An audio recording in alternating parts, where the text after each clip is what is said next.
Tips sukses itu jumlahnya sudah puluhan bahkan ratusan ribu dari di TikTok, di YouTube. Ya, saya rasa itu tips sukses sudah bisa Anda dapatkan dengan mudah dimanapun. Dan selalu topiknya tidak jauh-jauh dari harus punya skill lah, harus punya relasi lah. Nah, itu yang selalu dipahami orang untuk menjadi sukses. Tapi mereka tuh lupa bahwa salah satu tips sukses adalah Anda harus punya kenalan orang dalam. Pertanyaan saya adalah, bisa nggak Anda kenalan dengan orang dalam? Tonton video ini sampai selesai.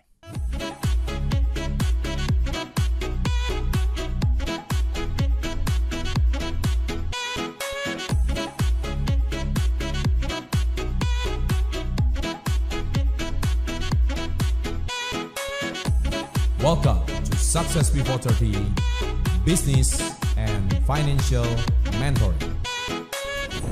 Sahabat entrepreneur, salam hebat luar biasa. Oke, kesempatan saya kali ini topiknya cukup lucu dan ini sebetulnya saya ambil dari omongan netizen. Pak, semua orang pintar, Pak. Ya, kalau ini definisi saya ya, orang bodoh itu dikalahkan sama orang pintar. Orang pintar dikalahkan sama orang hoki. Orang hoki ini atau orang beruntung ini pasti dikalahkan sama satu nih, yaitu dikalahkan oleh orang dalam.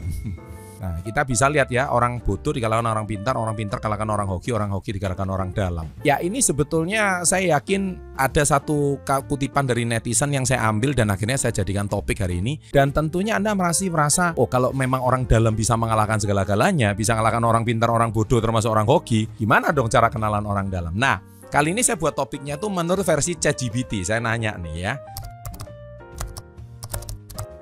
Nah, kita akan ulas apakah tipsnya ini relevan nggak dari ChatGPT. Mari kita ulas. Kebetulan, catat kata-kata saya.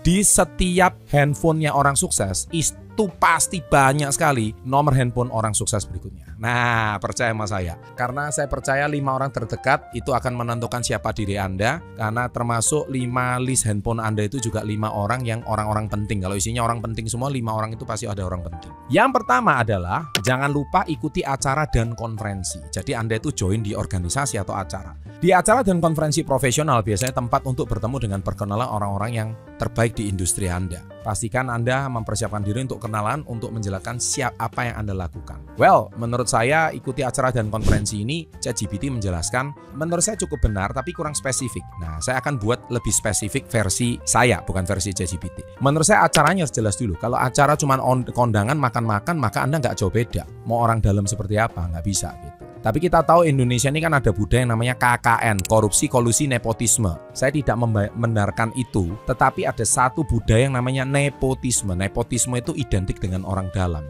Seringkali kalau Anda mau bekerja di perusahaan besar, ya lewat direkturnya aja. Direkturnya kamu kenal nggak? Siapa tahu direkturnya mau mempekerjakan saudaranya. Ini percaya sama saya, kadang-kadang kalau aksesnya tidak tepat, justru mereka itu akan lebih selektif. Ikuti acara dan konferensi harus dipertegas. Konferensi apa dulu? Acara apa dulu? Kalau Anda memang acaranya itu sekarang kayak mau nonton konser Coldplay contohnya, tiket sudah habis. Gimana Anda mau nonton di GBK? Nggak mungkin. Mungkin harus lewat jalur orang dalam. Nah, Anda kenal nggak orang dalamnya siapa? Kecuali orang dalamnya itu teman SD kalian. Sesama teman SD, waktu reunian, acara, konferensi ketemu, bro ternyata kamu IO ya yang pegang ini. Iya, ini loh anakku ngefans banget sama Coldplay. Nah, ternyata Anda waktu chat sama IO-nya itu teman SD Anda. Nah, teman SD Anda mungkin bilang, waduh bro setengah mati ini susah. Tapi kalau mungkin dia pernah berutang budi sama kalian, mungkin dia bisa memprioritaskan teman terdekatnya. Itulah kekuatan orang dalam. Tapi syaratnya satu, Anda kan harus investasi waktu dengan dia jauh sebelum dia sukses. Yaitu mungkin bisa jadi itu teman SD kalian. Makanya kalian itu jangan pernah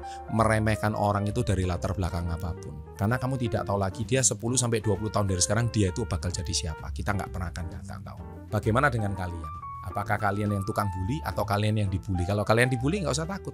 Siapa tahu kamu bisa jadi Chandra Putra negara berikutnya, oke? Yang kedua, pergunakan media sosial. Nah, ini salah satunya. Berani DM orang-orang sukses. Berani DM orang-orang hebat. Tapi teknik DM-nya itu yang bagus. Syukur-syukur dibales. Contohnya, tonton video saya yang berjudul How to Networking with Upper Class People. Bagaimana cara Anda itu networking dengan orang yang level status sosialnya lebih tinggi daripada kalian. Misalkan begini. Kalau Anda berkenalan dengan orang, nomor 1, baru aja kenal Anda sudah minta. Mental peminta itu paling dibenci sama orang-orang yang sukses. Paling dibenci. Kenal juga kagak lewat Instagram tapi DM. Tolong saya minta sumbangan, kamu kan sudah sukses. Bantulah orang-orang kayak kami. Dibalas nggak? pasti nggak bakal dibalas. Kenapa? Sekali lagi saya katakan, who are you? Who the hell are you? Kalau misalkan orang-orang tertentu dia menggunakan tips giveaway, itu akhirnya Anda cuma berharap giveaway daripada mereka, maka Anda nggak bakal masuk ke circle mereka. Menurut saya, sorry to say, giveaway itu adalah mengeksploitasi orang miskin. Dan itu ternyata it works di Indonesia. Mengeksploitasi orang miskin itu dijadikan bahan komoditi untuk menambahkan follower.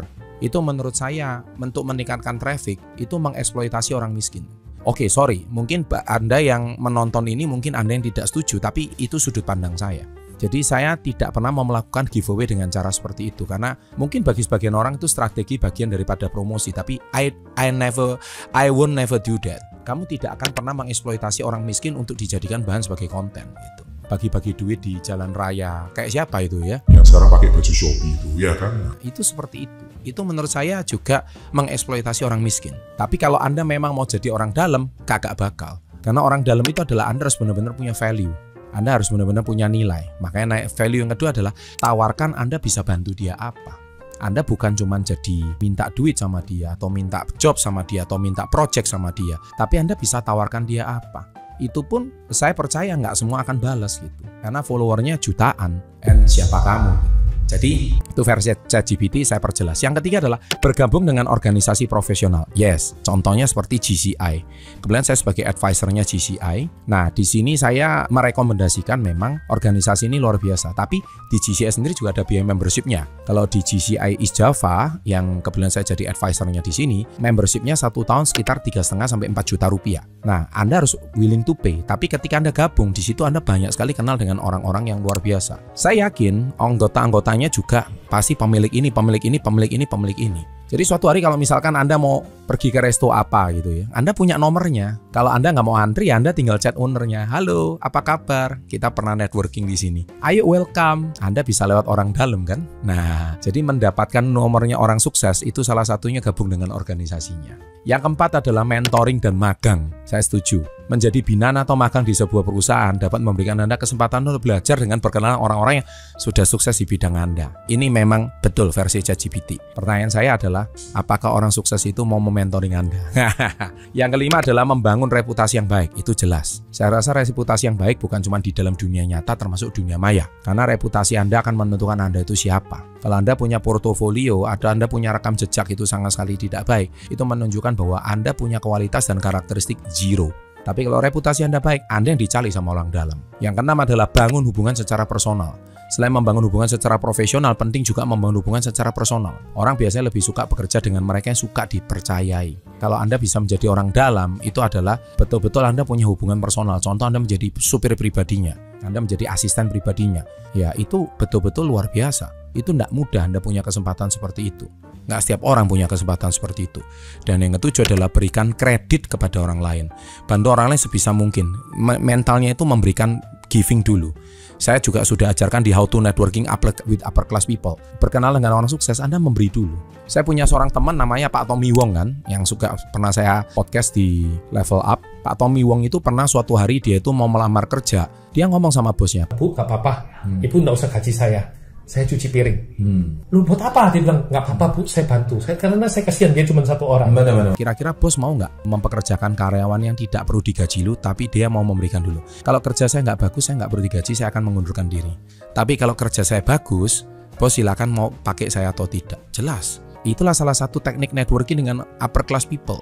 Kalau orang kaya, tapi mentality Anda adalah, bos, gaji saya nanti bakal dibayar berapa?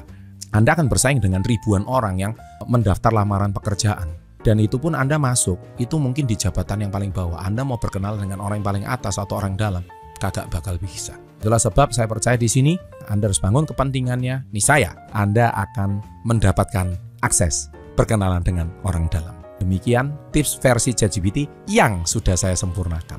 Sukses untuk Anda, and always salam hebat luar biasa. Makanya kalian itu jangan pernah meremehkan orang itu dari latar belakang apapun. Karena kamu tidak tahu lagi dia 10-20 tahun dari sekarang dia itu bakal jadi siapa. Kita nggak pernah akan tahu. Bagaimana dengan kalian? Apakah kalian yang tukang bully atau kalian yang dibully? Kalau kalian dibully nggak usah takut. Siapa tahu kamu bisa jadi Chandra Putra negara berikutnya, oke?